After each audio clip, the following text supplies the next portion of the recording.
بسم اللہ الرحمن الرحیم۔ السلام علیکم ناظرین۔ ایک گاؤں میں ایک بوڑھا کسان رہتا تھا جس کے پاس ایک خوبصورت اور مضبوط گھوڑا تھا۔ ایک دن وہ گھوڑا کہیں غائب ہو گیا۔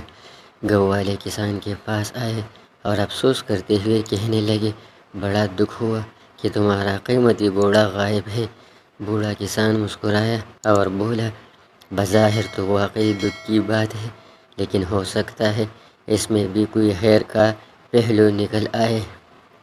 چند دنوں بعد کسان کا گھوڑا واپس آ گیا اور اپنے ساتھ جنگل سے کئی اور جنگلی گھوڑے بھی لے آیا۔ اب کسان کے پاس کئی گھوڑے ہو گئے۔ گاؤں والے پھر آئے اور حیرت سے بولے، خوش قسمت ہیں آپ کہ اپنے گھوڑے کے ساتھ ساتھ اور گھوڑے بھی مل گئے ہیں۔ بوڑھا کسان دوبارہ مسکرایا اور کہا، یہ اچھی بات ہے یا شاید یہ بری بات ہو، کون جانتا ہے۔ ایک دن کسان کا بیٹا ان نئے گھوڑوں میں سے ایک کو سدھانے کی کوشش کر رہا تھا کہ وہ گھوڑا بدک گیا اور کسان کا بیٹا گر کر اپنی ٹانگ توڑ بیٹھا۔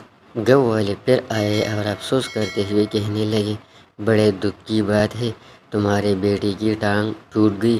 بوڑھا کسان ہمیشہ کی طرح مسکرایا اور کہا، شاید یہ دکھ کی بات ہو یا شاید یہ اچھی بات ہے، کون جانتا ہے۔ کچھ دن بعد ملک میں جنگ چھڑ گئی اور حکومت نے تمام جوانوں کو فوج میں بھرتی کرنے کا حکم دیا، لیکن کسان کا بیٹا اپنی ٹوٹی ہوئی ٹانگ کی وجہ سے فوج میں نہیں جا سکا۔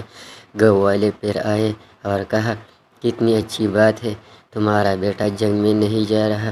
بوڑھا کسان حسب معمول مسکرایا اور بولا، ہر واقعے میں ہمارے لیے کیا اچھا ہوتا ہے کیا برا، یہ کون جانتا ہے۔ لیکن زندگی میں واقعات کا فوری نتیجہ ہمیشہ واضح نہیں ہوتا۔ بظاہر بری چیزیں بعد میں اچھی ثابت ہو سکتی ہیں اور بظاہر اچھی چیزیں بری، لہٰذا زندگی کے اتار چڑھاؤ کو قبول کرتے ہوئے صبر اور تحمل سے کام لینا چاہیے، کیونکہ وقت کے ساتھ ہی واقعات کی حقیقت واضح ہوتی ہے۔